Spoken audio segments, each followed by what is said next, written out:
안녕하십니까. 행복한 아침 이재용입니다. 안녕하세요. 정예인입니다. 오늘은 6월 24일 화요일이고요. 오늘부터 또 장맛비 영향권이 된다고 그러는데 이렇게 비 오고 눅눅하고 스톱지근하고 막 이럴 때는 빨래를 어디에 널어야 되나 빨래를 해서 널고 말려도 꿉꿉하고 이렇죠. 네, 맞습니다. 장마철 빨래하면 왜 그렇게 또 빨래에서 냄새가 날까요? 이 냄새 어떻게 잡을 수 있을지 궁금하시죠? 몇 가지 팁이 있습니다. 우선 젖은 빨랫감을 그대로 넣는 것보다는 건조한 후에 빨래하시는 게 좋고요. 뿐만 아니라 좀 뜨거운 물로 세탁을 하시면 냄새를 좀 잡을 수 있다고 합니다.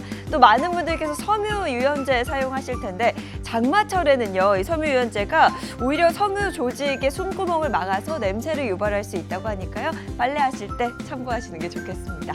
이런 생활 속 정보들 중요하더라고요. 저희가 이렇게 메모해서 알려드리도록 하겠습니다. 저희는 오늘 분노 유발자들 그리고 뭐니 준비되어 있습니다. 네, 오늘 분노 유발자들에서는요, 노인들이 학대받고 있는 이 초고령 사회 현실에 대해서 좀 짚어보도록 하겠고요. 이어지는 뭐니에서는 신용 점수 어떻게 관리해야 할지 자세히 알아보도록 하겠습니다. 자, 화요일 행복한 아침 본격적으로 시작합니다.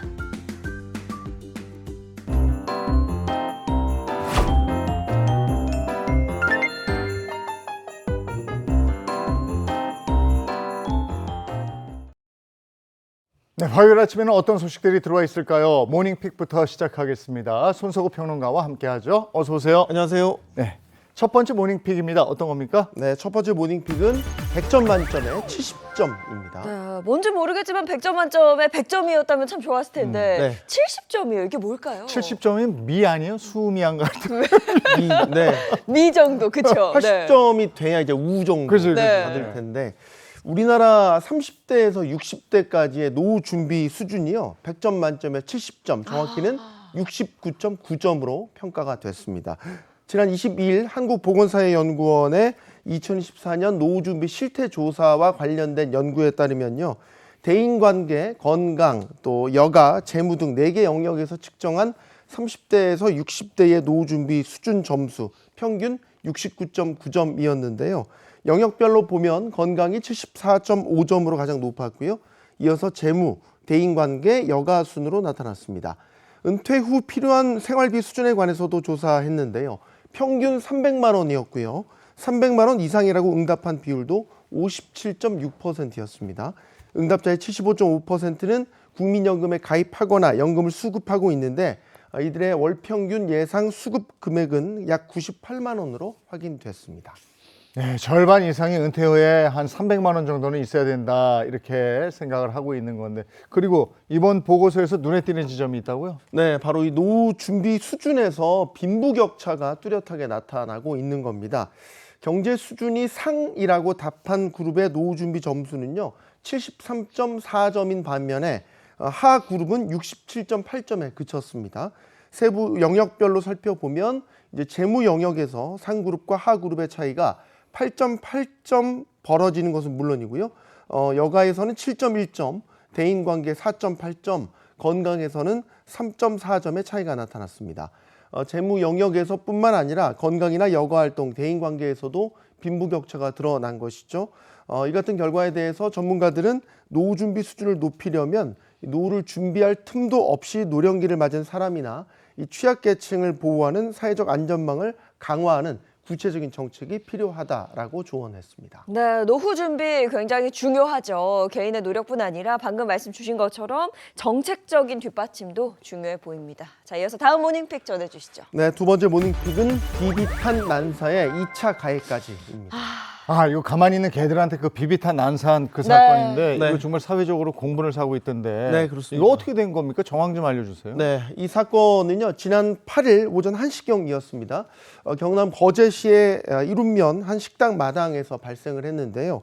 20대 남성 3명이 식당에서 키우는 개 4마리를 향해서 비비탄 총 수백 발을 난사를 했습니다. 이로 인해서 개 2마리는 이빨이 부러지고 눈을 크게 다치는 등 중상을 입었고요. 다른 한 마리는 온몸에 피멍이 든 채 병원으로 옮겨졌지만 결국 죽고 말았습니다. 경찰 조사 결과 이들 중 남성 2명은 현역 해병대원으로 휴가를 맞아서 인근 펜션에서 머물다가 이 같은 범행을 저지른 것으로 드러났습니다. 네, 아무 죄도 없는 개들한테 비비탄 총을 수백 발을 쐈습니다. 대체 왜 이런 끔찍한 일을 저지른 거예요? 견주의 주장에 따르면요, 가해자들은 처음에는 개가 물어서 총으로 쐈다라고 말을 하더니 곧이어서 장난으로 그랬다면서 당시에 술을 많이 먹어서 그랬다 이렇게 변명을 했다라고 전했는데요. 펜션 주인에게 확인을 해보니까 이들은 또 취할 정도로 술을 마시지도 않았다고 합니다. 결국에는 마지막으로 전해들은 가해자들의 얘기는 그냥 개들의 반응이 궁금해서 사격을 했다라는 것이었습니다. 좀 들을수록 기가 막힌데, 근데 2차 가해를 이건 무슨 얘기예요? 이 사건의 피해자인 견주가 한 동영상 이 사이트 채널에 출연해서 가해자들의 가족으로부터 2차 가해를 받았다고 전한 건데요. 피해 견주는 가해자 부모 측이 너희 다 죽었다라고 하면서 욕을 하고 집 사진을 찍어갔고 또 무고로 고소하겠다고 협박까지 했다고 주장했습니다. 이어 국민을 지키는 군 소속의 휴가자가 민간인 집에서 이런 사고를 쳤다는 게 납득할 수가 없다고도 밝혔습니다. 한편 이 사건 현재 진행 상황을 보면요, 경찰의 현역 해병대원 2명에 대해서는 군부대로 사건을 넘겼고요. 민간인 남성 1명은 동물보호법 위반과 주거침입, 재물손괴 등의 혐의로 입건한 상황입니다. 네, 이 사건 정확한 사건 경위를 조사 중이라고 하는데 어떤 결론이 날지 정말 끝까지 지켜보겠습니다. 정말 화가 납니다. 다음 모닝픽 전해주시죠. 네, 세 번째 모닝픽은 점주들 울리는 무료 배달입니다. 이게 소비자 입장에서는 무료 배달 이거 좋았는데 그쵸, 네. 점주들은 이것 때문에 오. 고통받고 있었군요. 네, 이 배달 플랫폼을 이용하실 때 무료 배달들 많이 사용하실 겁니다. 이 무료 배달 서비스가 외식업주들에게는 큰 고통으로 안겨주고 있다고 합니다. 그 이유를 보면 이 건당 3,000원에 달하는 배달비를 소비자 대신 이 외식업주들이 부담하고 있기 때문입니다. 그간 배달 플랫폼들은 경쟁적으로 무료 배달 서비스를 진행해 왔는데 지난해 3월 이 C 플랫폼이 멤버십 회원을 대상으로 묶음 배달을 무료로 이용할 수 있도록 하자 B 플랫폼도 일주일 만에 무료 알뜰 배달을 도입했습니다. 이후 시장 점유율 60%의 B 플랫폼의 무료 배달 서비스에 소비자 주문이 몰렸고요. 가게 배달은 크게 줄었습니다. 여기에서 가게 배달은 배달비가 만약 4,000원이라면 업주가 2,000원, 또 소비자가 2,000원을 내는 식의 업주가 배달비를 책정할 수 있는 방식을 말합니다. 하지만 이 같은 가게 배달이 위축되면서 업주들은 건당 3,400원을 내고 B 플랫폼에 한집 배달, 알뜰 배달 주문을 받고 있는 상황입니다. 네, 그야말로 울며 겨자 먹기로 업주들이 비싼 돈을 내고 이 배달을 하고 있다는 건데 이걸 좀 중재할 수 있는 법이 없을까요? 이 같은 상황에 지난해 상생협의체도 무료 배달에 대한 폐지를 권고를 했지만 결국 배달앱들은 이를 받아들이지 않고 있는 것으로 전해졌습니다. 그런데 이 무료 배달이 업주뿐만 아니라 소비자들에게도 결국 영향을 끼치는 것으로 나타났는데요. 무료 배달이 결국 외식 물가 급등의 원인으로 지목되고 있는 겁니다. 이 무료 배달 서비스로 이 매장을 방문했을 때의 가격과 배달로 시켰을 때의 가격을 1에서 2,000원 정도 올리는 이중 가격제가 늘어나고 있기 때문인데요. 결국 배달비 부담을 소비자에게 전가시키고 있는 셈이죠. 이 업주들은 배달비 부담이 커져서 음식 가격을 올릴 수밖에 없다라는 입장입니다. 이 배달비와 중개 수수료 등을 합한 비용이 음식값의 약 40%에 이르고 있다라는 겁니다. 이 같은 상황을 공정거래위원회는 지난해 이 배달 플랫폼 사건 전담팀을 구성하고요. 무료 배달이 이 과장 광고에 해당하는지 조사 중에 있는데요. 이 결과가 무료 배달 서비스에 어떤 변수로 작용할지 주목됩니다. 또 하나 눈여겨볼 거는 최근에 이 배달의 민족 같은 경우는 10,000원 이하의 주문에 대해서는 이 중개 이용료를 면제하는 상생안을 입점 업주 단체들과 합의를 하는 그런 결과를 나타내기도 했습니다. 결국에는 이 배달업계가 상생이라는 관점에서 현재 변화를 요구받고 있고 도모하고 있는 그런 상황입니다. 글쎄 우리가 시켜 먹을 때 10,000원 이하짜리가 많긴 한가 이런 생각도 드는데 그렇죠. 어쨌든 네. 그거부터 시작해서 서로 상생할 수 있는 방법은 찾고 실천해야 되겠다 싶은 생각이 드네요. 자, 다음 모닝픽은요. 네, 네 번째 모닝픽은 K-의료가 뜬다입니다. 네, 뭐 K-팝, K-드라마, K-뷰티 등 정말 K가 붙기만 하면 엄청난 인기를 끌고 있는데요. 이번에는 K-의료입니다. 이제 의료 분야도 각광을 받고 있다는 거예요? 네, 그렇습니다. 지난해 이 한국을 찾은 외국인 환자가 크게 증가했습니다. 보건복지부 발표에 따르면요. 2023년 한국을 찾은 외국인 환자 약 61만 명이었는데요. 지난 2024년에는 약 117만 명을 기록해서요. 1년 만에 2배 가까이 늘었습니다. 이는 또 코로나 이전인 2019년에 49만 명과 비교를 해도 140%나 증가한 수치입니다. 이같이 외국인 환자가 증가한 이유는 피부나 성형 치료를 받는 일본, 중국인 환자가 늘어난 영향이 가장 큽니다. 또 외국인들이 의료 분야에 쓰는 금액도 더불어 증가했는데요. 한국관광공사, 한국관광데이터랩의 조사 결과 올해 1월부터 5월까지 외국인 의료 소비액 7,145억 원으로 지난해 같은 기간에 비해서 75% 가까이 증가한 것으로 나타났습니다. 그리고 이 K의료 분야에서 예전과는 좀 달라진 점이 있다면서요? 네, 이제 기존에는 미용이나 성형이 주였다면 이제 이뿐만 아니라 최근 들어서는 이 내과 같은 필수 의료 분야의 환자들도 늘어나고 있는 것인데요.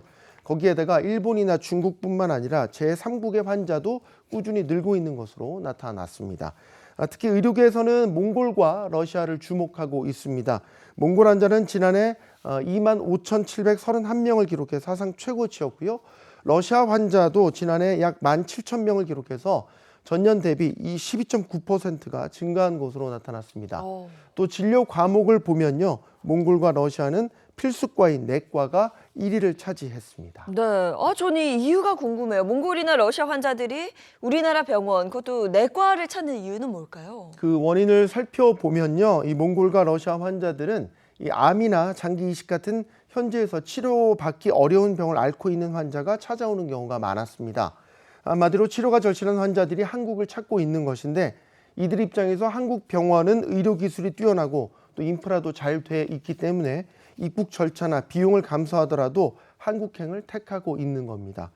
이 같은 상황에 우리 의료계도 외국인 환자 유치에 적극적으로 나서고 있는데요.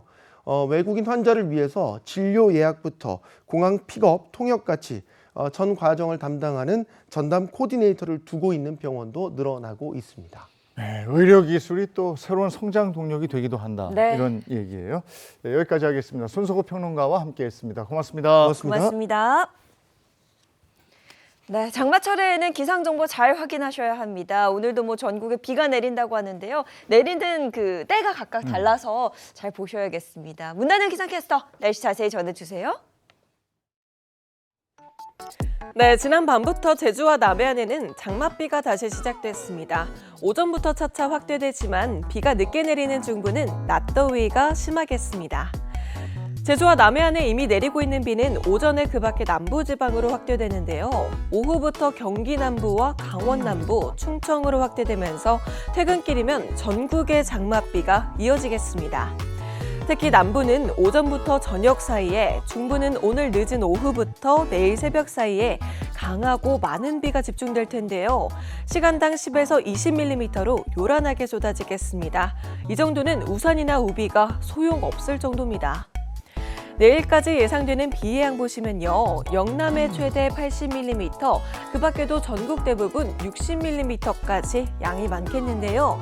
비는 내일까지 이어지다가 밤이면 대부분 그칩니다. 오전부터 비가 내리는 충청 이남은 기온이 낮아지지만 수도권과 강원은 비 소식 전까지 낮더위가 예상됩니다. 서울이 30도를 보이겠고요. 광주 25도, 부산 24도에 그치겠습니다. 비가 그친 뒤에는 반짝 맑았다가 금요일에 다시 흐려지면서 주말에는 중부에 비 소식이 있습니다. 지금까지 날씨 전해드렸습니다.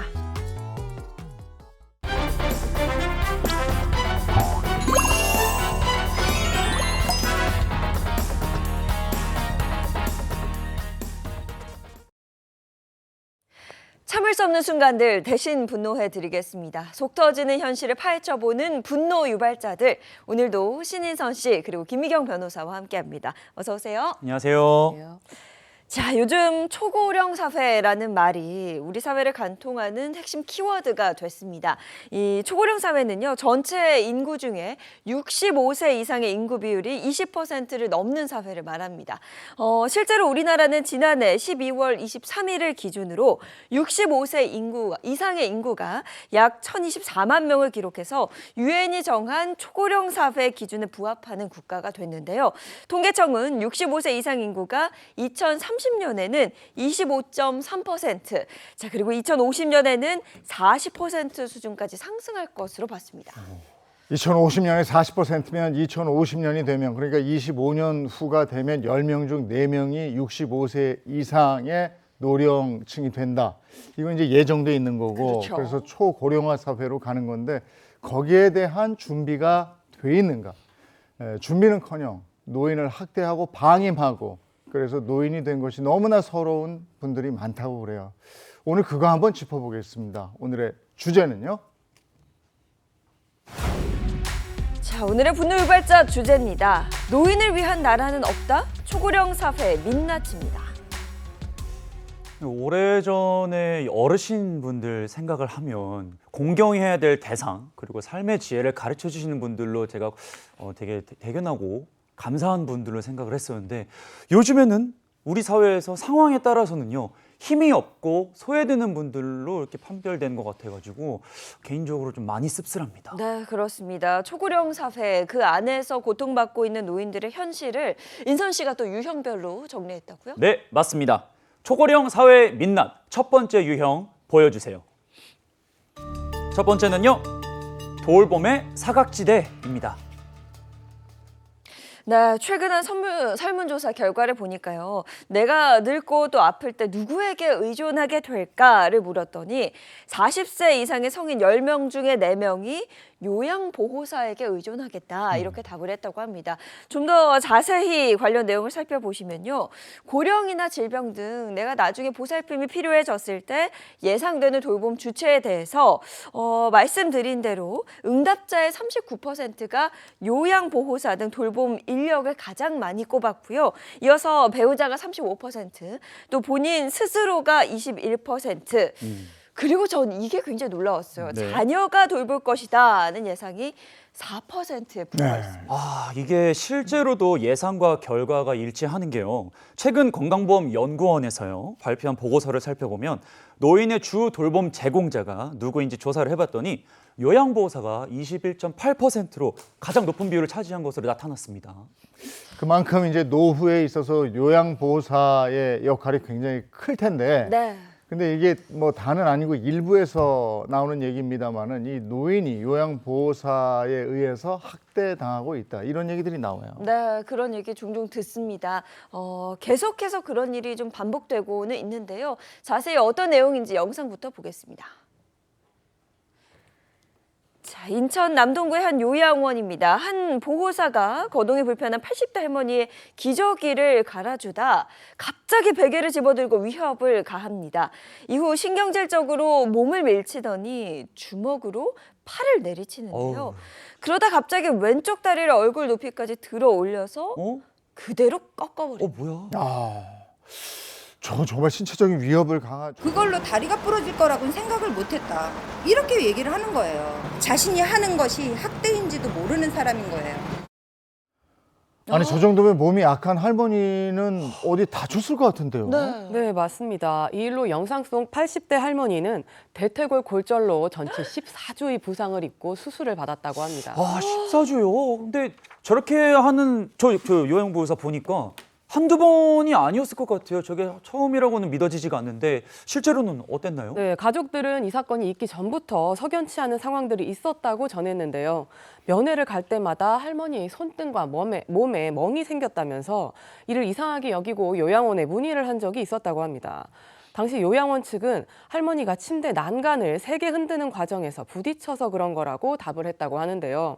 알고 보니 다 거짓말이었던 거죠. 결국 가족들이 경찰에 신고를 했고 경찰이 CCTV를 확보해서 확인해 보니 한 달 동안 할머니는 10여 차례의 폭행을 당한 것으로 아이고. 드러났습니다. 네, 이 사실을 알고 가족들은 얼마나 억장이 무너졌을까요? 그 시설을 믿고 할머니를 맡긴 건데 뭔가 지켜내지 못했다는 죄책감도 들 것 같은데요. 요양보호사 대체 왜 그런 겁니까? 네, 학대 사실이 밝혀진 후에 해당 요양보호사에게 왜 그랬냐고 물었더니 귀신의 신 모양이다. 난 모르겠다라고 답하고 에이. 이 요양원을 관두고 잠적해버렸다고 하는데요. 나중에 경찰에서는 할머니가 가슴을 핥혀서 화가 나서 그랬다라고 한 것으로 전해졌습니다. 어르신을 학대해서 다치게 해놓고 잠적하면 그만입니까? 변호사님, 이대로 끝나면 안 되겠죠? 네, 그러면 안 되죠. 경찰은 해당 요양보호사를 노인복지법 위반 혐의로 입건했고요. 지난달 판결이 나왔습니다. 재판부는 요양보호사로서 정신이 온전치 못하거나 거동이 쉽지 않은 고령의 노인들을 책임지고 돌볼 의무가 있는데도 습관적으로 피해자들을 폭행하고 학대 행위를 했다면서 징역 1년을 선고했고요. 5년간 노인 관련 기관에 취업하지 못하도록 했습니다. 이 법적인 조치가 취해지긴 했습니다마는 당한 어르신 그리고 가족들의 상처는 저거 어떡할 겁니까? 네. 또 있어요. 요양원에 들어갔다가 오히려 중환자실로 가게 된 일이 있었습니다. 네, 어떻게 된 상황인지 영상부터 먼저 보겠습니다. 인천 부평의 한 요양원에 있던 70대 할머니의 사진입니다. 엉덩이 위로 큰 욕창이 생겨 살점까지 떨어져 나옵니다. 이 할머니는 병원으로 옮겨져 욕창 수술을 받았고요. 대형 병원 중환자실에 입원했습니다. 그런데 이 같은 상황에도 요양원 측은 아주 황당한 변명만 늘어났습니다. 나도 어떻게 보면 여러 사람을 관리하다 보니까 왜 얘기를 못했냐면 치료될 줄 알았지. 치료될 줄 알았는데 위에서 우리가 약을 발라도 그게 밑으로 치료가 안 되고 그냥 밑에서 그냥 염증이 생겨버린 거야. 와, 70대 어르신 상태가 저렇게 될 정도면 요양원에서 아예 방치를 한 거 아닌가요? 네, 맞습니다. 할머니 상태를 본 전문가들은 이 정도의 욕창이라면 환자를 방치한 것이다 이렇게 진단을 했고요. 욕창이라는 게 4등급으로 나뉘는데 이 할머니의 상태가 가장 심각한 단계인 4등급이었고 괴사 범위도 상당히 넓었다고 합니다. 이에 대해서 이제 할머니의 자녀들이 왜 이렇게 된 거냐 요양원 측에 따졌는데요. 돌아온 답변이 정말 황당합니다. 치료를 했는데 이게 커진 거다. 그리고 워낙 사람이 많다 보니 여러 사람을 돌보다 보니 어쩔 수 없었다. 이런 말만 되풀이했다고 합니다. 이 일로 자녀들이 경찰에 신고를 했고요. 이 노인복지법상 방임 혐의로 수사에 나섰습니다. 그런데 이 수사가 진행되자 요양원 측, 이 원장 측이 되려 적반하장의 태도를 보였다고 하는데요. 그 내용 직접 들어보시죠. 경찰에 막 신고했다는 거지. 근데 경찰에도 같이 신고해서 막 나를 잡아가야지. 그리고 경찰서에도 전화해서 취소해. 응? 알았지? 우리 X는 젊잖아, 세상 물정 모르잖아, 어떻게 보면. 자기가 뭐 경찰에 신고 당했는데 저렇게 뻔뻔하게 나오는 거 세상 물정 모른다 뭐 네. 이런 식으로 얘기하는 거 뭐 믿는 구석이 있는 거 아닌가 싶은데 실제로 이런 일이 벌어지면 법적으로 어떻게 되는 거예요? 네, 먼저 법률상 노인 학대란 노인에 대하여 신체적, 정신적, 정서적, 성적 폭력 및 경제적 착취 또는 가혹 행위를 하거나 유기 또는 방임한 것을 말하는데요. 노인복지법은 이 노인에 대해서 폭행, 상해 등의 범죄를 저지른 경우에 형법상의 폭행죄나 상해죄보다 높은 법정형으로 처벌하고 있고요. 자신의 보호 감독을 받는 노인의 보호나 치료를 소홀히 하는 방임 행위, 노인에게 구걸을 하게 하는 행위 등을 처벌하는 규정도 두고 있습니다. 그런데 노인 학대 행위는 이 아동 학대 행위처럼 피해자가 자신의 피해 상황을 구체적으로 설명하지 못하는 경우가 많아서 CCTV와 같은 객관적 증거가 없는 경우에는 혐의 입증이 쉽지 않은 것이 현실입니다. 아무리 혐의 입증이 쉽지 않더라도 이런 일이 자꾸 벌어지는데요. 관리 감독의 소홀히 하는 요양원 책임도 있는 것 같습니다. 이 요양원 책임 어떻게 처벌할 수 있나요? 네, 이와 관련해서 이슈가 된 사건이 있었는데요. 지난 2023년 2월 파주의 한 요양원에서 80대 노인 A씨가 숨지는 일이 있었습니다. A씨가 이 요양원에 입소한 지 23일 만에 벌어진 일이었는데요. 사망 원인을 조사해보니 A씨가 이 요양원에서 함께 지내는 다른 입소자들로부터 폭행을 당한 후에 급성 뇌출혈로 쓰러진 뒤 이틀 만에 사망한 것이었습니다. CCTV를 확인해보니 확인된 폭행만 수차례였고 여기에는 해당 요양원의 요양보호사까지 가담했던 것으로 드러났습니다. 문제는 이 요양원이 관련 사실을 가족에게 제대로 알리지도 않았고 환자 분리 조치 등 관련 보호 조치도 하지 않았다는 겁니다. 다른 일도 아니고 요양원에서 폭행을 당해서 한 사람이 숨졌습니다. 이후 후속 조치는 어떻게 됐어요? 네, 사건 이후에 경찰은 이 요양원장과 요양보호사, 간호과장 등을 입건해서 검찰에 송치하고 해당 사회복지법인이 위치한 서울 은평구에 행정처분을 요청했습니다. 이에 구청은 입소자 폭행과 방임을 이유로 해당 요양원의 요양기관 지정을 취소했습니다. 이 지정이 취소되면 요양원의 운영은 불가능해집니다. 그런데 이 결과에 대해서 요양원 측에서는 이게 지나친 처분이다 이러면서 반발했다면서요? 네, 맞습니다. 이 요양원 측은 구청을 상대로 소송을 제기했는데요. 소송에서 요양원 측은 요양원 종사자들에게 노인 학대 예방 교육을 철저히 실시했고 입소자들의 안전을 위해서 최선을 다했다. 또 요양원이 문을 닫으면 다른 입소자들이 요양원을 옮겨야 하기 때문에 피해를 본다면서 처분이 부당하다고 주장했습니다. 지난해 12월 이 소송에 대한 판결이 나왔는데요. 법원은 기관을 운영한 자격 자체를 박탈하는 것은 부당하다면서 요양원 측의 손을 들어줬습니다. 법원이 이런 판결을 내린 이유가 있을까요? 네, 재판부는 이 요양원 측이 기본적 보호 및 치료를 소홀히 하는 방임까지는 하지 않았다면서 이 요양원에 대한 지정을 취소하면 입소자들은 다른 요양원을 옮겨야 되는데 이것이 불합리하다는 점도 고려해서 이 같은 판결을 내린 겁니다. 그렇지만 은평구청이 판결에 항소했기 때문에 아직 이 사건에 대한 최종 결론은 나지 않은 상태입니다. 네, 이 결론이 어떻게 나올지 관심 있게 지켜봐야 되겠습니다. 두 번째 유형은요? 네, 초고령 사회의 민낯 두 번째 유형 보여주세요. 두 번째는요, 학대 가해자가 된 가족입니다. 나를 학대하는 대상이 다른 사람도 아니고 내 가족이다. 상실감이 더 클 것 같은데 네. 관련해서 어떤 사건들이 있었습니까? 네, 이번 사건은 40대 아들이 70대 아버지를 방치해서 문제가 된 건데요. 이 아버지는 10여 년 전 대장암 수술을 받은 이후 혼자 움직일 수 없는 그런 상황이었습니다. 대장암 수술이다 보니 이 배변 주머니를 차고 있어야 했고요. 스스로 식사를 하는 것조차 굉장히 어려웠는데요. 그래서 같이 사는 아들의 도움이 굉장히 절실한 상황이었습니다. 이 부자는 지난 2022년부터 2024년 1월까지 함께 거주했는데요. 이 기간 동안 아들은 아버지를 돌보기는커녕 음식을 주지 않고 굶겼고 배변 주머니를 제대로 갈아주지도 않았습니다. 이로 인해 아버지의 건강은 악화됐고 급기야 욕창이 올라오고 온몸에 물집이 생기기도 했습니다. 이 정도면 결국 네, 아버지는 건강이 악화돼서 돌아가시고 말았고요. 이 정도면 뭐 그냥 방치된 상태였던 건데. 아이고, 이거 어떻게 된 일입니까? 네, 이러면 안 되는 거죠. 이 아들은 결국 처벌을 받게 됐는데요. 노인복지법 위반 혐의로 기소가 된 겁니다. 재판부는 함께 거주하는 아버지가 거동이 불편해서 누워만 있는 상태였음에도 불구하고 직장일이 바쁘다는 핑계로 아버지에 대한 기본적 보호를 소홀히 했다면서 이것이 아버지가 사망하는 데 원인으로 작용했다고 판단했습니다. 그래서 이 40대 아들에게 징역 1년에 집행유예 2년을 선고했고요. 3년간 노인 관련 기관에 취업하지 못하도록 했습니다. 아들이 아픈 아버지를 방치한 것, 그러니까 방임한 것도 처벌의 대상이 될 수 있다 말씀하신 거네요. 네, 맞습니다. 노인복지법은 자신의 보호 감독을 받는 노인을 유기하거나 의식주를 포함한 기본적 보호 및 치료를 소홀히 하는 방임 행위를 한 경우 5년 이하의 징역 또는 5천만 원 이하의 벌금에 처하도록 규정하고 있습니다. 그래서 형법상의 폭행이나 상해와 같이 적극적인 가해 행위를 한 것이 아닌 이 노인에 대한 보호와 치료를 소홀히 한 방임 행위를 한 경우에도 처벌이 가능합니다. 네, 또 다른 일도 있었는데요. 이번에는 딸이 부모를 학대한 혐의로 처벌을 받았다는 건데 이건 어떤 일입니까?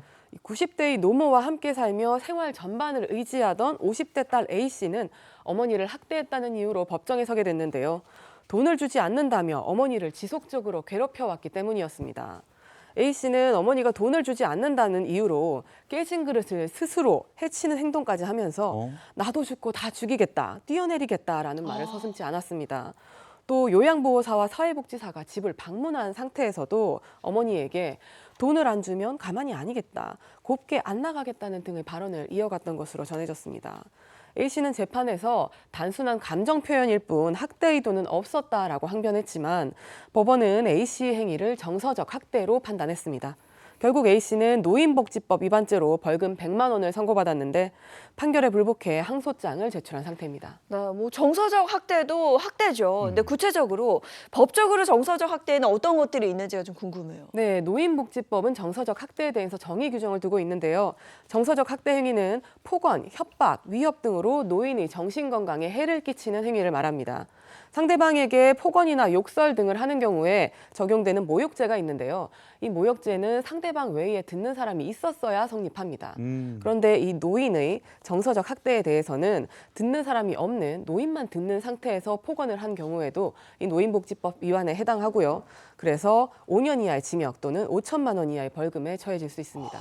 문제는 이 노인 학대가 우리 사회에서 점점 만연하고 있다는 건데 네. 이 증가 속도도 빠르다고 그래요. 이 추세가 어떻습니까? 네, 얼마 전 보건복지부에서 발표한 2024년 노인학대 현황 보고서에 따르면 지난해 접수된 노인학대 관련 신고는 22,746건으로 집계됐는데요. 2023년과 비교했을 때 약 3.7% 증가한 수치입니다. 자세한 내용을 살펴보면 노인학대가 가장 많이 발생한 장소는 바로 가정이었습니다. 학대 행위자와 피해 노인과의 관계를 좀 살펴봤더니 배우자가 약 39%를 차지해서 가장 많았고요. 그 다음이 아들, 또 관련 기관, 딸 순이었습니다. 가해자 연령대는 70대 이상이 34.7%로 가장 많았습니다. 오, 예전에는 이런 조사하면은 그 학대 가해자가 자녀로 가장 많이 꼽혔었던 걸로 기억하거든요. 근데 이제 배우자가 그 자리를 차지했네요. 그 이유가 있을까요? 네, 이번 보고서에서 피해 노인의 가구 형태를 보면 노인 부부 가구가 40.3%로 가장 큰 비중을 차지했는데요. 이 고령 부부가 늘어난 데다가 질병 등으로 돌봄이 필요한 상황에서 배우자가 유일한 간병자가 되는 경우가 많기 때문입니다. 문제는 간병이 오롯이 배우자에게 전가되면서 신체적, 정서적으로 지쳐가고 결국은 돌봄이 학대로 이어지는 상황까지 발생하고 있는 건데요. 이에 대한 제도적 지원이나 돌봄 시스템이 절실한 상황입니다. 야, 돌봄에 지쳐서 결국 내 아내, 내 남편을 학대하게 된 현실이 너무 참 안타깝습니다. 자, 다음 세 번째 유형은요? 네, 초고령 사회의 민낯 세 번째 유형 보여주세요. 세 번째는요, 일상의 벽, 디지털 소외입니다. 아, 저거 진짜 실감하시는 분들 많으실 거예요. 어디 가서 뭐 하나 하려면 다 터치식인데 네. 여기에 익숙치 않으시기 때문에 소외감도 느끼고 또 이 디지털 소외 현상으로 위험천만한 상황에까지 놓인다는 겁니다. 네, 올해 초 경북 지역에서 발생한 최악의 산불로 정말 많은 분들이 큰 피해를 입었는데요. 당시 재난 문자 발송이 됐는데 이런 노인 등 디지털 소외 계층에게는 이 문자가 전혀 소용이 없었습니다. 일부 노인들은 3G 휴대전화를 아직도 사용을 하고 계신데요. 문제는 이 3G 휴대전화는 기술적으로 이 재난 문자, 긴급 재난 문자를 수신할 수가 없게 되어 있습니다. 또 2013년 이전에 출시된 4세대 LTE 휴대전화 역시 재난 문자를 받을 수 없고요. 실제로도 산불 현장에서 이 같은 문제로 어려움을 겪은 분들이 있었다고 합니다. 영상부터 보시죠. 전기가 나가보고 나니까는 이 전화도 안 되고 메시지가 뭐 전화가 이렇게 안 되거든요. 그러니까는 사람이 집집마다 다니면서 말 불러내가지고 일이 피해지게 되는 그런 어려움이. 집안에 불이 들고 우리가 쫓겨나왔니? 정신이 없니도. 문자가 뭐 있죠? 옷도 이래가 왔자니 전부 입어놓으시 문자지요. 문자가 어려워. 우리 이장님 그거 안 서들으시면 우리 다 죽었네. 이동님이 이 자칫하면 목숨을 잃을 수 있는 위험한 상황이었잖아요. 이장님이나 통장님 같은 지역 공동체에게만 의지할 수는 없는 상황이었고 이런 디지털 소외 고령층에게도 재난 같은 중대한 문제가 빠르게 전달될 수 있는 시스템이 필요하지 않을까 싶네요. 위급한 상황에서 저런 재난 문자가 안 가고 전달이 안 되면 큰일이죠. 그럼요. 생명을 위협할 수도 있는데 야, 이게 디지털 소외가 일상에서만 일어나는 줄 알았는데 이런 재난 현장에서도 이게 큰 문제입니다. 이거 보완이 돼야 되겠고 근데 또 일상생활에서의 디지털 소외도 심각하다면서요. 네, 맞습니다. 한 온라인 커뮤니티에 올라와서 많은 반응을 이끌었었던 미용실 예약제에 대한 이야기 한번 들어보셨을 텐데요. 한 어르신이 예약을 안 해서 미용실에서 여러 차례 거절을 당하고 어느 미용실 앞에 서성이다가 겨우 미용을 받을 수 있었다라는 사연인데요. 이 어르신은 예약을 할 줄 몰랐다, 미안하다 거듭 사과를 하시면서 노인이 이런 곳에 와서 미안하다라는 말씀까지 하셨습니다. 노인이 이런 곳에 와서 미안하다. 참 가슴이 먹먹해지는데요. 어쩌다 머리를 하러 가는 것까지, 이발하러 가는 것까지 이렇게 미안해진 상황이 됐을까 답답합니다. 근데 저는 뭐 이 문제도 그렇고요. 그 택시 부를 때 사실 예전에는 뭐 전화로도 많이 불렀는데 요즘은 보면 그 휴대전화 어플리케이션 통해서 많이 콜택시 부르거든요. 어르신들은 이게 얼마나 불편하실까 이런 생각이 좀 들더라고요. 네, 실제로 이와 관련해서 SNS에 올라온 한 사연을 보면요. 택시 기사가 한 종합병원 앞에서 엉엉 우는 할머니를 태운 적이 있는데 알고 보니 할머니는 1시간 동안 땡볕에서 택시를 못 잡고 울고 있었고 이를 본 한 젊은 여성이 앱으로 택시를 불러서 할머니를 태운 거라고 하는데요. 할머니는 택시를 불러 세울 때마다 예약한 사람이 있다고 하더라면서 서러움을 토로하셨다고 합니다.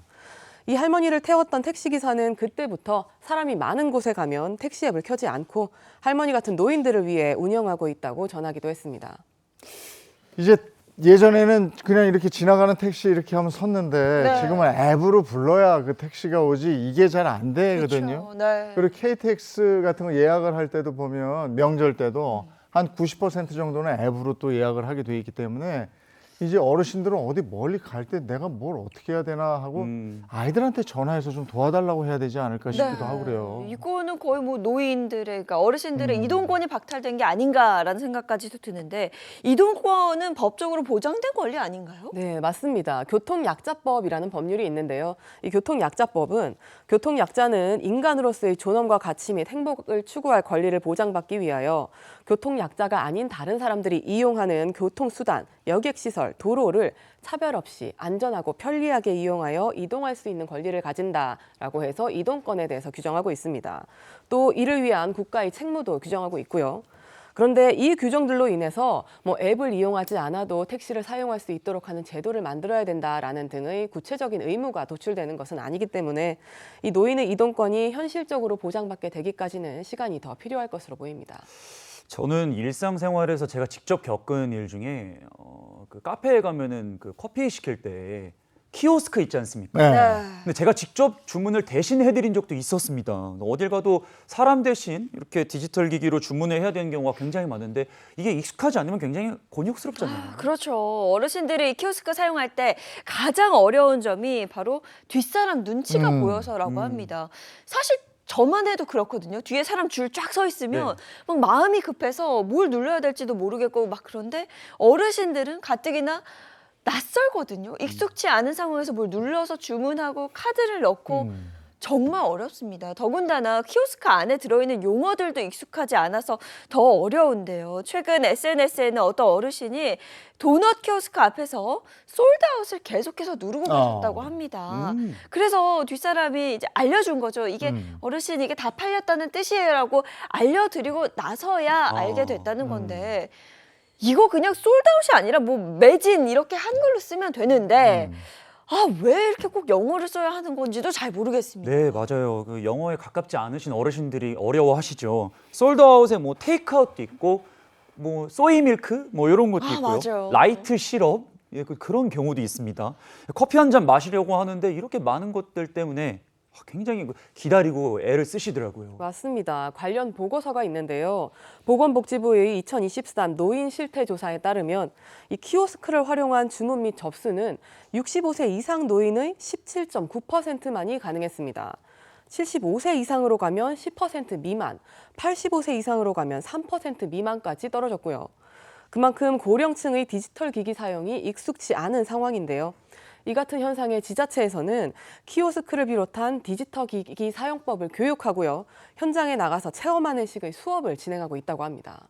그게 왜 그러냐 하면 가서 시킬 때는 커피 주세요 하면 됐는데 지금 커피를 누르면 또 뭐가 선택해야 되는 게 많은데 그게 익숙하지 않아요. 그러니까 지금은 밥 먹고 커피 먹고 이러는데도 공부가 필요한 세상이 된 거고 또 좋아하는 취미 활동도 예약을 해야 되는데 그게 안 돼서 못 하신다고. 네, 요즘 뭐 정말 프로야구 열풍이잖아요. 역대 최소 경기 600만 관중을 돌파하면서 그야말로 흥행 돌풍인데요. 이 즐거운 현장에 우리 야구 좋아하는 어르신들이 티켓을 구하지 못해서 현장에서 발길을 돌리는 일도 굉장히 많다고 합니다.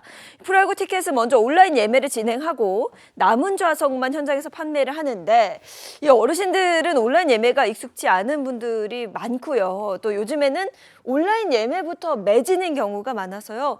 현장에서 구할 수 있는 표 자체가 없다고 합니다. 맞아요. 실제로 지난해 KBO 통계에 따르면 이 프로야구 정규 시즌 입장권 온라인 구매자 연령대 가운데 60대 이상이 1.4%에 불과했습니다. 네, 맞습니다. 저도 부산의 또 명문구단 부산 야구 팬으로서 거기서 시구를 직접 던진 적이 있었어요. 오, 네. 가서 딱 보니까 그 어르신들 중에서도 열정적인 골수 팬이 굉장히 많으시거든요. 근데 마음은 있지만 실제로 티켓팅하는 게 굉장히 쉽지는 않은데 이런 문제 때문에 일부 구단에서는요. 티켓 일정 수량을 디지털 소액 계층을 위한 현장 판매로만 진행을 한다고 합니다.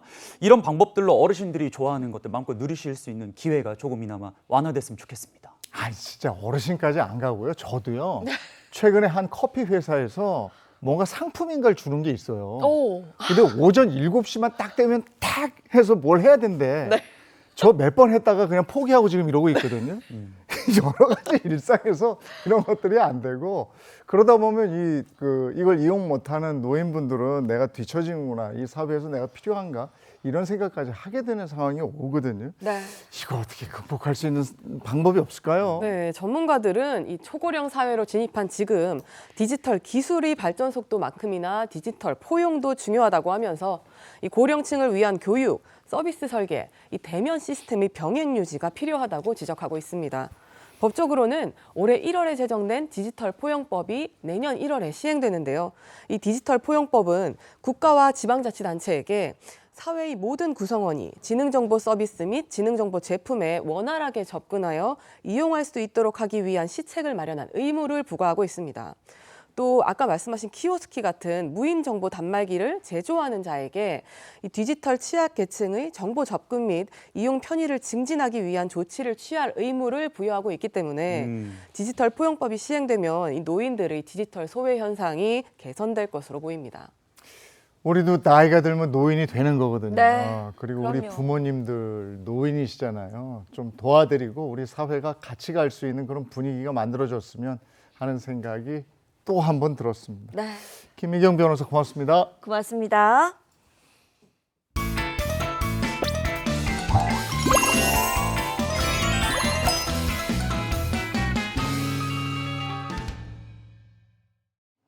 네, 행복한 아침 함께하고 계신 지금 시각이 8시 12분을 넘어섰습니다. 이번에는 돈에 대한 궁금증을 풀어보죠. 머니 시간입니다. 김현우 소장과 함께하겠습니다. 어서 오세요.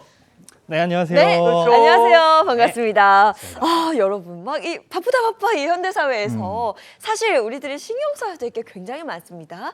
건강 챙겨야 하고요. 내 커리어 관리도 해야 하고 정말 관리해야 할 게 많지만 그 중에서도 이것 놓치면 안 되는 거 알고 계시죠? 바로 신용 점수입니다.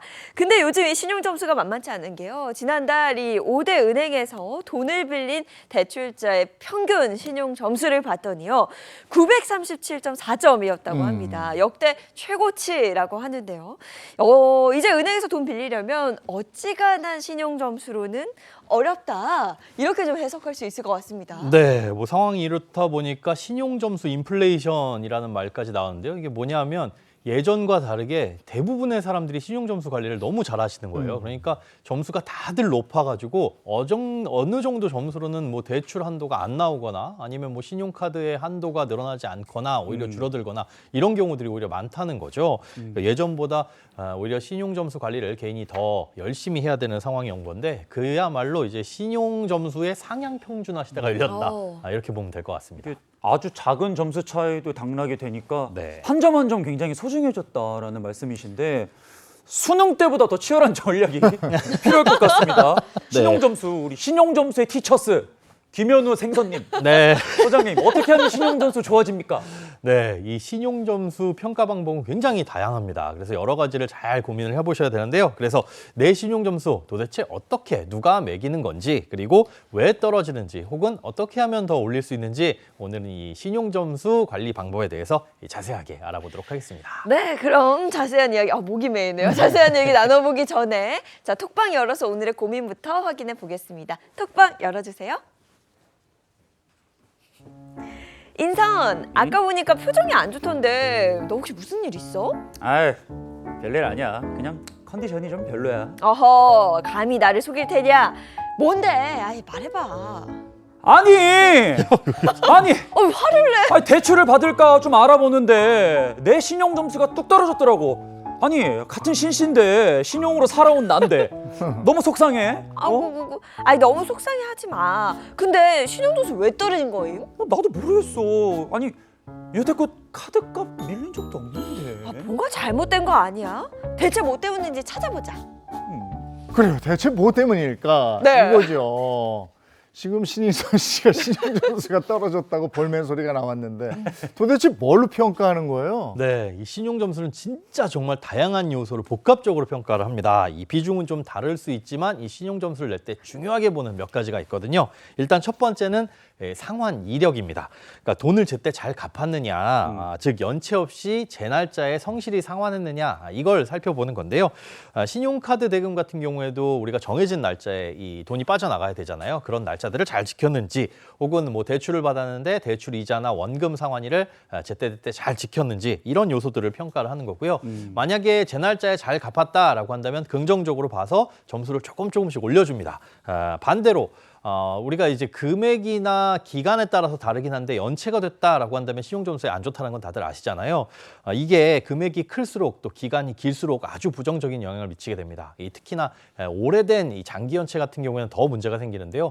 60일이 넘는 연체를 한 건 보유했다. 그러면 이건 신용 점수에 정말 치명적입니다. 그러니까 연체한 금액에 상관없이 어쨌든 기간이 길어지게 된다면 나한테 치명적일 수 있으니까 이런 부분들은 잘 고려를 하셔가지고 신용 점수를 관리하셔야 됩니다. 일단 연체는 무슨 일이 있어도 안 된다. 네, 그렇죠. 메모했습니다, 생선님. 네. 뭘 또 냉정하게 어떤 걸 또 평가해야 됩니까, 생선님? 네, 두 번째는 부채 수준입니다. 쉽게 얘기해서 얼마나 많은 돈을 빌리고 얼마나 많이 쓰고 있느냐, 이것들을 보는 건데요. 특히 한도 대비 얼마나 쓰고 있는가, 이것도 좀 중요하게 봅니다. 우리가 보통 이제 마이너스 통장이라고 부르는 한도 대출 있죠. 은행에서 마이너스 통장을 만들게 되면 그 한도에 맞춰가지고 내가 마음대로 돈을 꺼냈을 수 있는데, 예를 들어 1,000만 원짜리 마이너스 통장을 만들어 놓고 이 안에서 얼마를 꺼냈었는지 이것도 자세하게 살펴본다는 거죠. 한도가 1,000만 원짜리에서 900만 원을 꺼냈었다 그러면은 거의 한도에 꽉 채워서 쓰는 거니까 이분 좀 돈이 급한 거 아닌가라고 이렇게 부정적인 평가를 매길 수가 있습니다. 그러니까 부채 규모도 살펴보지만 한도 대비 또 얼만큼 쓰고 있는지 이런 것들도 평가를 한다라고 보시면 될 것 같고요. 또 세 번째는 신용거래 형태입니다. 쉽게 얘기해서 어디에서 돈을 빌렸느냐. 우리가 보통 2금융권이 1금융권보다 더 신용점수엔 안 좋다 이렇게 알고 계시잖아요. 이게 모든 대출에 속하지는 않는데 특히나 이제 신용대출 같은 경우에는 2금융권이라든가 이런 곳에서 빌린 돈이 더 안 좋게 평가되는 경우들이 있습니다. 또 카드를 쓰는데 이게 신용카드냐 혹은 체크카드냐 또 어떻게 그 카드를 쓰고 있느냐 이런 것들도 또 종합적으로 볼 수 있습니다. 내가 빚이 있으면 한도 대비 얼마를 쓰느냐, 그 돈은 어디서 빌렸느냐, 이게 평가 기준이 되는 거고 또 있죠? 네, 그렇습니다. 네 번째는 신용거래 기간입니다. 아무래도 한 달만 쓰고 잘 갚은 사람과 10년 동안 잘 빌려서 10년 내내 잘 갚은 사람, 요 두 명을 평가를 할 때는 당연히 오랫동안 신용거래 이력이 있는 사람들을 더 긍정적으로 평가를 할 수가 있겠죠. 그래서 10년 동안 신용카드 한 장을 꾸준하게 연체 없이 적당한 규모로 쓰신 분들 같은 경우는 신용점수가 잘 나오게 되는데, 반대로 이 신규로 단기간에 신용카드를 만약에 여러 장 발급받았다 라고 한다면 이분이 현금이 급해가지고 신용카드 만들어서 뭐 다른 거 하려고 하는 거 아닌가? 이렇게 의심을 할 수 있다는 거죠. 그래서 부정적인 영향을 미칠 수 있습니다. 신용점수는 제가 지금까지 말씀드린 이 네 가지 주요 항목들을 놓고 비중을 좀 달리해가지고 점수를 매기는데요. 최저 0점부터 1000점까지 이 점수를 부과한다고 보시면 됩니다. 네, 이렇게 설명을 드리니까 내 경제 상태에 대한 성적표 혹은 종합평가서 이런 생각이 좀 드는데, 그런데 소장님 뭐 대출이나 카드 쓰는 거 말고 신용 점수에 영향을 미치는 게 혹시 더 있을까요? 네, 더 있습니다. 아마 톡방에서의 이 신인선 씨의 상황이 이런 상황이 아닐까 싶은데요. 예? 나는 대출금도 잘 갚았고 뭐 신용카드 연체한 적도 없는데 없어요. 신용 점수가 떨어진 적 분명히 이제 경험하신 분들 계실 겁니다. 예. 이건 다양한 요소가 더 추가적으로 반영되기 때문인데요. 일단은 뭐 신용카드 같은 경우에는 현금 서비스나 뭐 할부나 뭐 카드론 이런 것들로 인해 가지고 부채가 많이 규모가 커져 있는 그런 상황일 수도 있고요. 또 금융거래 외에 다른 요소들도 평가를 하기 때문에 이게 반영돼서 그럴 수도 있습니다. 내가 내는 통신요금이라든가 전기요금 아니면 이 국민건강보험료 혹은 국민연금 이런 이 공공요금 같은 것들도 우리 신용점수에 이 영향을 미칠 수가 있거든요. 그러니까 뭐 한 달 정도 통신비가 밀렸다 이런 것들로 신용점수가 떨어지진 않겠지만 그 외에 다른 부수적인 것들이 혹시나 문제가 없는지 이런 것들도 살펴볼 필요가 있습니다. 같은 신시끼리 왜 이러는 거야 진짜. 아니 신용점수 올리는 거는 어려운데 내려가는 건 정말 많아요. 네. 근데 내 신용점수 이거 누가 평가를 이렇게 하는 겁니까? 네, 이 신용평가 회사라는 곳이 따로 있습니다. 이 K사와 N사 요 두 곳에서 평가를 하는데요. 같은 사람인데도 이 신용평가 회사에서 이 점수를 매기는 그 기준은 다르기 때문에 점수가 좀 다르게 나올 수 있습니다. 예를 들어서 조회를 해봤더니 K사의 점수는 뭐 780점인데 N사의 점수는 뭐 750점 이렇게 차이가 나올 수가 있다는 거죠. 이게 왜 그러냐? 그 신용평가 회사에서 앞서 말씀드린 그 4가지 항목 중에 어떤 걸 더 비중 있게 보느냐 이거에 따라서 다른 거거든요. 요즘에 대학 입시하는 거나 비슷하죠. 어디에서는 지금 수학을 중요하게 보고 어디에서는 영어를 중요하게 보고 네. 뭐 이런 그러네요. 식이라고 볼 수 있습니다. 네. K사 같은 경우에는 신용거래 형태를 상대적으로 중요하게 봅니다. 예를 들어서 어떤 종류의 대출을 받았는지, 이분이 받은 대출이 뭐 1금융권 대출인지 2금융권 대출인지, 그럼 그게 신용대출인지 주택담보대출인지 이런 것들을 집중적으로 평가를 한다는 거고요. 반면에 N사 같은 경우에는 상환 이력을 더 중요하게 봅니다. 그러니까 과거의 대출이나 카드값을 혹시 연체한 이력이 있는지, 연체를 했다면 그 기간은 얼마나 되고 금액은 얼마나 되는지, 또 연체한 이후에 또 성실하게 다른 대출을 갚고 있는지 이런 것들을 좀 중점적으로 본다는 거죠. 그래서 같은 사람이라고 하더라도 신용평가사에 따라서 점수가 크게 차이가 날 수가 있습니다. 그러니까 한 곳은 내가 돈을 쓰는 패턴이고 네. 한 네. 곳은 돈을 잘 갚았는지 신용도 뭐 이런 네. 걸 보는 건데 네, 그렇습니다. 그럼 은행에서 대출 받을 때 뭘 더 봐요? 요게 정답이 있다면 우리가 요것만 딱 집중적으로 하면 될 텐데 이게 은행, 카드사, 보험사마다 다 다릅니다. 앞서 말씀드린 신용카드사 두 곳의 정보를 모두 가져다가 또 각 그 금융기관의 이 평가 기준을 맞춰가지고 이 등급을 내는 곳들이 있고요. 아니면 뭐 두 곳 중에 한 곳만 가져다가 쓰는 곳들도 있습니다. 그러니까 같은 사람이라도 뭐 은행마다 금융기관마다 이 대출 한도라든가 가능 여부는 좀 다르게 나올 수가 있습니다. 네, 이래저래 내 신용 점수 잘 관리해야 하는 필요성이 있겠습니다. 자, 그럼 신용 점수에 대한 궁금증 또 다음 톡방 열어서 확인해 볼게요. 열어주세요. 신대리, 아까부터 뭘 그렇게 보고 있어? 죄송합니다. 일을 안 한 게 아니라 아니 나는 뭐 저 표정이 심각해서 물어본 거야. 나 저 후배 감시하고 이런 꼰대 아니야. 예? 아이고 알죠. 신용 점수 좀 조회해 보고 있었습니다. 근데 해보니까 여기저기 점수가 달라서 그거 확인 중이었습니다. 야 근데 신용 점수 그거 막 조회하다가는 점수 더 떨어져. 예? 정말요? 제 점수 제가 확인만 하는데도요? 그래, 나 때는 신용 조회할 때마다 이게 훅 떨어지고 그랬거든. 이거 진짜 궁금한데요? 지금 라떼 부장님과 MG 사원이 각각 좀 다른 얘기를 하고 있어요. 조회 때문에 좀 헷갈려하는 것 같은데요. 정말이지 뭐 신용점수 평가 항목도 그렇고요. 지금 뭐 조회 부분도 그렇고 기준도 달라서 헷갈리는 부분이 있습니다. 네, 그래서 많은 분들이 헷갈려 하시는 이 신용점수에 대한 대표적인 궁금증 몇 가지를 가져와 봤는데요. 이거 모두 함께 이 OX 퀴즈로 한번 풀어보겠습니다. 그럼 신용점수 오해와 진실 첫 번째 궁금증부터 확인해 볼까요? 자, 신용점수 조회를 많이 하면 신용점수가 떨어진다? 입니다. 전 이거 맞을 것 같은데 보통 조회를 뭔가 많이 하면 네. 신용이 뭔가 불안한 사람들이 네. 보는 거지. 그죠? 그죠. 자꾸 내게 떨어지지 않을까? 그럼 내가 못 빌리지 않을까? 이러면서 계속 조회를 해보기 때문에 이거 뭔가 떨어질 수 있을 것 같아요. 다른 분들은 어떻게 생각하세요? 저도 예를 들어서 내 친구가 저 막 캐고 다니면 이 친구 저 친구 다 캐고 다니면 걔는 혼자 비밀을 잘 알고 있는 애라서 좀 위험한 친구로 돼가지고 네. 오히려 비밀을 많이 알고 있는 애라서 좀 꺼려지는 친구가 될 거예요. 떨어질 저는 수 있다. 그래도 본다는 자체만 가지고 그럴까 싶기도 하고. 조회만 하는 건데. 많이 하면 또 다르지 않을까 그래요? 한데요. 정답은 X입니다. 네. 그래요?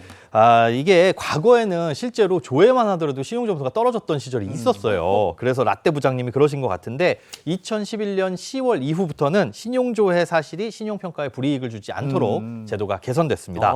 그래서 내 신용점수를 내가 직접 뭐 하루에 몇 번을 조회하든 이건 신용점수에 아무런 영향을 미치지 않는다는 거죠. 또 금융사에서 단순하게 신용점수 조회하는 것도 영향을 미치지 않습니다. 다만 금융기관마다 대출을 받으러 갈 때 다른 곳에서 얼마나 조회를 하고 왔는지를 평가하는 금융기관들이 있어요.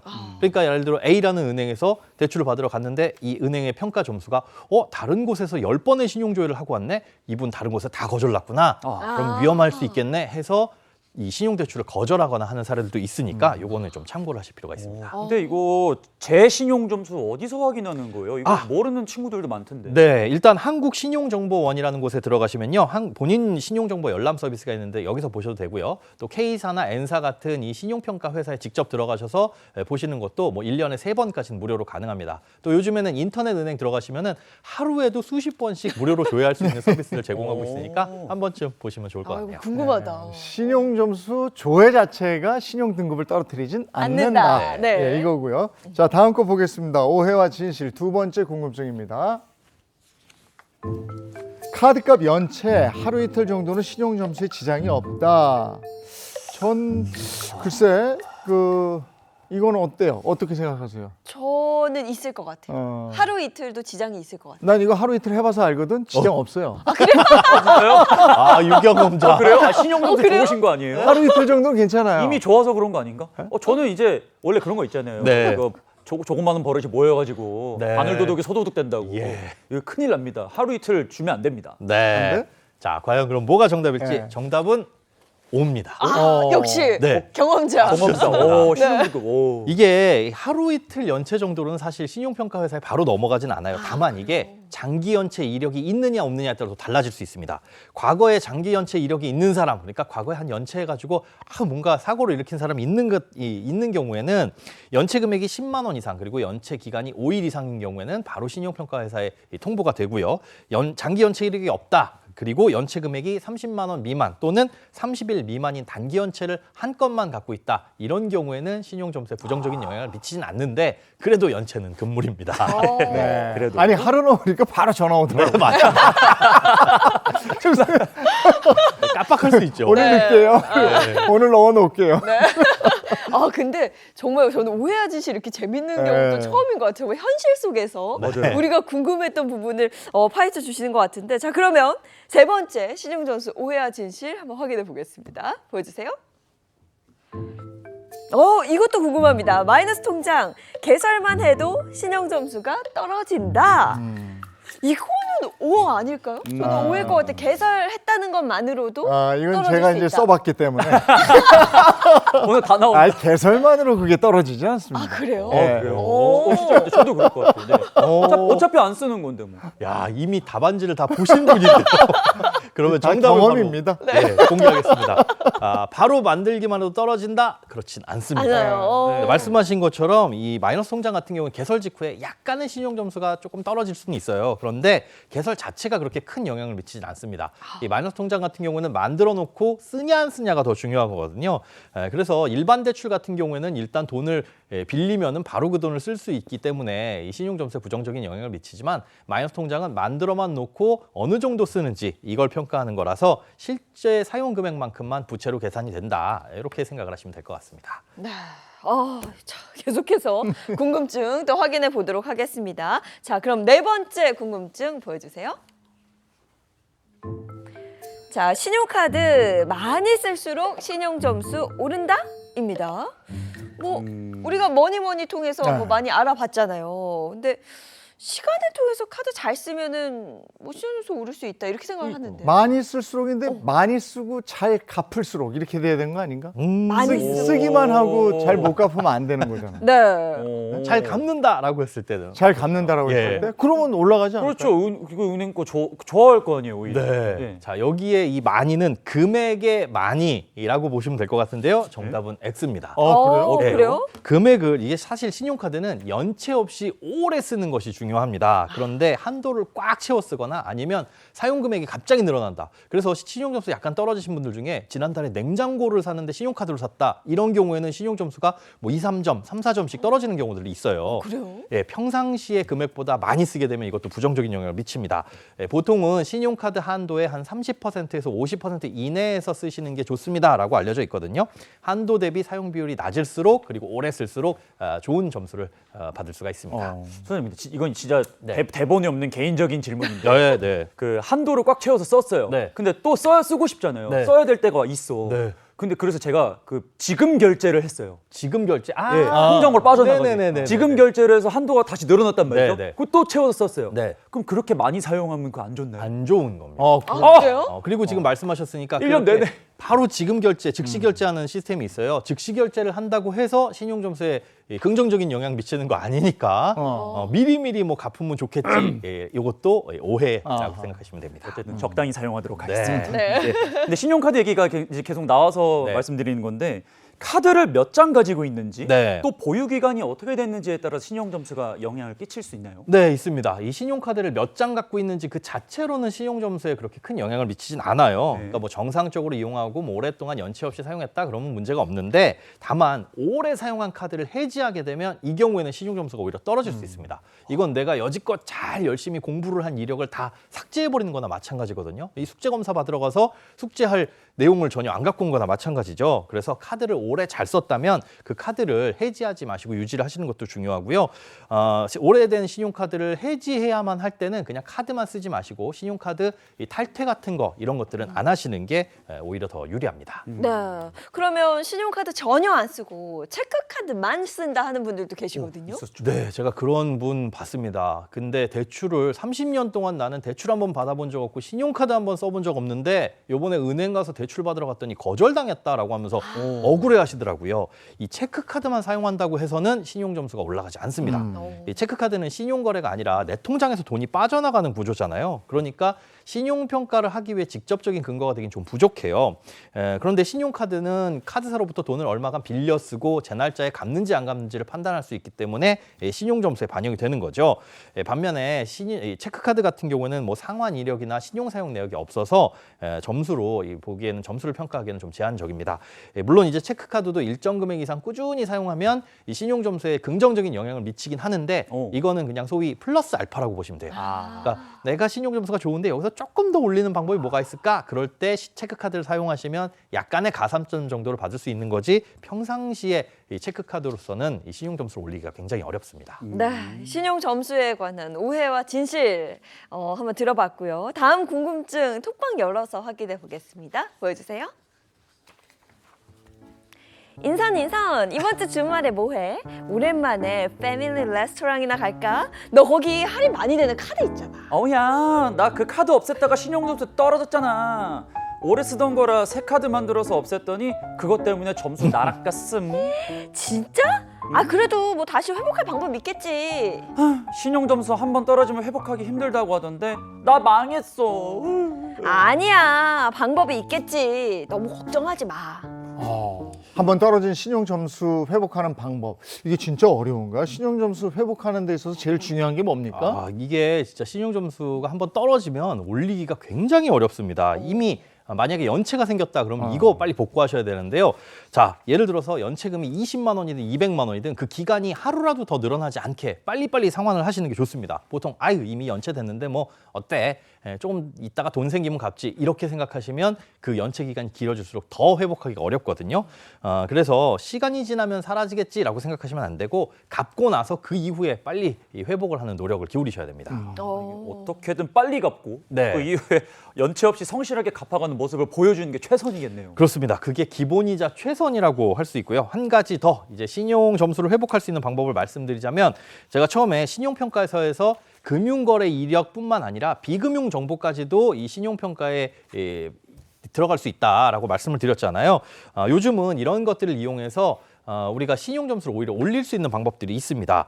내가 뭐 통신요금이라든지 건강보험료, 국민연금 이런 것들을 잘 납입한 걸 사실 신용평가 회사에서는 알 수가 없어요. 그래서 내가 이런 것들을 잘 납입하고 있으니까 이 정보 좀 갖다 쓰세요라고 요청을 하면 그때서야 신용 점수가 반영되거든요. 이런 것들은 각 그 평가사 홈페이지라든가 아니면 신용 점수를 조회할 수 있는 그런 이 서비스에서 다 할 수가 있으니까 여기서 한번 꼭 이용을 해보시기 바랍니다. 그럼 소장님, 내 신용 점수가 떨어진 상황에서 이건 절대 하면 안 돼요. 절대 하지 마세요 하는 게 있다면 뭐가 있을까요? 제가 정말 뜯어 말리고 싶은 것 중에 하나가 바로 신용카드 현금 서비스입니다.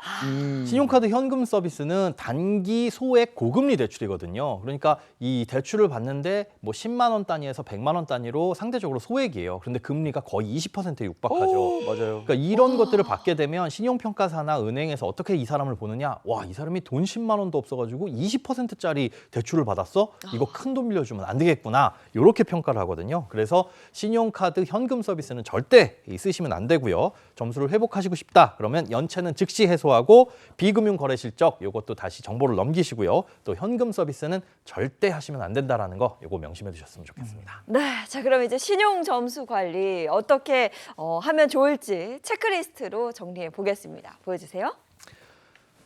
네, 우선 신용카드는 오래 잘 쓰고 계시다면 이거 신용점수에 유리하기 때문에 굳이 해지하시면 안 되고요. 또 한도가 많다고 꽉꽉 채웠으면 이거 오히려 신용에 마이너스니까 한 30%에서 50% 이내로 쓰셔야 됩니다. 현금 서비스는 신용점수에 정말 치명적이니까 이거 절대 쓰시면 안 되고요. 대출이나 카드를 짧은 기간, 단기간에 한꺼번에 몰아서 받거나 만들면 신용평가사에서는 요거 위험 신호로 간주하니까 주의가 필요합니다. 그리고 뭐 통신비, 건보료, 국민연금 납입 금액 같은 이런 비금융 정보는 이 성실히 납부만 하지 마시고 납부 이력을 등록하게 되면 신용점수에 플러스가 되니까 요거 유용하게 쓰시고요. 또 피치 못할 사정으로 혹시나 연체가 생겼다 그러면 최대한 빨리 갚으시고 다 갚았다고 해서 손 놓지 말고 이후에도 지속적이고 성실하게 이 신용점수 관리를 잘 하셨으면 좋겠습니다. 네, 평상시에 신용 관리를 위해서 이런 것들은 꼭 알아두면 좋다. 이런 습관은 기르시면 좋겠습니다. 하는 건 뭐가 있겠습니까? 네, 일단 기본이자 최우선이 연체하지 않기잖아요. 근데 이게 사람인지라 깜빡하고 통장에 잔고 없는 경우가 간혹 맞아요. 있어요. 네. 그러니까 이런 연체 막기 위해서 통장 잔고는 카드 결제일이나 대출 상환일에 좀 넉넉하게 보유하는 습관 가지시면 좋겠고요. 또 제가 말씀드린 이 비금융 거래 성실 납부 이력 같은 경우에는 신용 점수가 떨어진 사람뿐만 아니라 정상적이거나 높은 사람들도 추가적으로 요청할 수 있거든요. 그러니까 요즘에는 이런 여러 핀테크 앱에서 간단하게 신청할 수 있으니 오늘 한번 들어가 보셔서 신청을 하시면 신용 점수 조금 더 높게 관리하실 수 있습니다. 네. 그럼 현대인들에게 신용 점수란 어떤 의미고 또 어떤 태도로 관리를 하면 좋을지 이것도 알려주세요. 네, 신용 점수는 사실 대출을 받을 때만 필요합니다. 우리가 돈이 아주 많아서 평생 대출 받을 일이 없다 그러면 신용 점수는 그냥 막 관리하셔도 돼요. 근데 사람이 살면서 어딘가에서 뭐 카드 한번 만들거나 아니면 집을 살 때나 뭐 우리 학교를 갈 때도 이 학자금 대출 같은 것도 받잖아요. 그러니까 언제 대출을 받게 될지 모르기 때문에 신용 점수가 필요한 거긴 한데 중요한 건 이 신용 점수 관리는 마치 건강 관리 같아서 하루아침에 이루어지지가 않습니다. 이 평상시에 꾸준한 관리가 필요한데요. 우리 대출을 받으러 갈 때 부랴부랴 관리하지 마시고 건강할 때 건강 관리 필요한 것처럼 평상시에 신용 점수 관리 잘 하셨으면 좋겠습니다. 어려서부터 평생 점수죠. 신용 점수. 청약도 점수. 아이고. 네. 그리고 직장에서는 고과 점수. 그렇죠. 아우, 점수에 파묻혀 살고 있습니다. 여기 계신 분들은 다 신용 점수 좋으신 거죠? 저는 좋습니다. 네, 열심히 하겠습니다. 네, 그거 고맙습니다. 하나만 좋습니다. 고맙습니다. 감사합니다. 네, 이어서 오늘 날씨 알아보도록 하겠습니다. 날씨 점수는 없죠? 네. 문단한 기상캐스터 날씨 전해주세요. 네, 오늘 날씨 점수는 50점 정도로 생각하시면 되는데요. 정체전선이 북상하면서 남해안과 제주의 비는 이미 시작이 됐고요. 서울은 차차 흐려져 밤부터 비가 예상됩니다. 비가 내리기 전까지 낮 동안에는 무더운 날씨가 되겠습니다. 제주와 남해안에 이미 내리고 있는 비는 오전에 그 밖의 남부지방으로 확대가 될 텐데요. 오후부터는 경기 남부와 강원 남부, 충청으로 확대되겠고 밤부터는 서울을 포함한 전국으로 확대됩니다.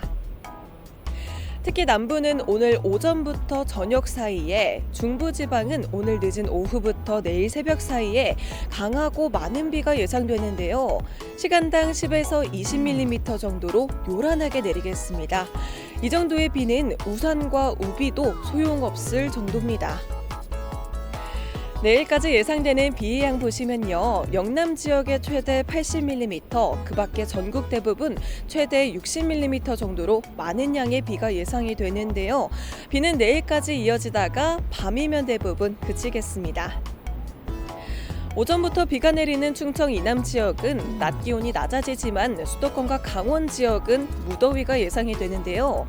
서울은 30도까지 오르겠고요. 광주는 25도, 부산은 24도에 그치겠습니다. 비가 그친 뒤에는 반짝 맑았다가 금요일부터 다시 흐려지면서 주말에는 중부의 비 소식 있습니다. 지금까지 날씨 전해드렸습니다. 오늘도 비 소식이 있네요. 우산 챙기셔야 되겠어요. 네, 근데 지역별로 비가 내리는 시간이 다르더라고요. 기상 정보 확인하시고 우산 챙겨 나가시면 될 것 같습니다. 좋은 하루 보내시고요. 저희는 내일 아침 7시 30분에 돌아올게요.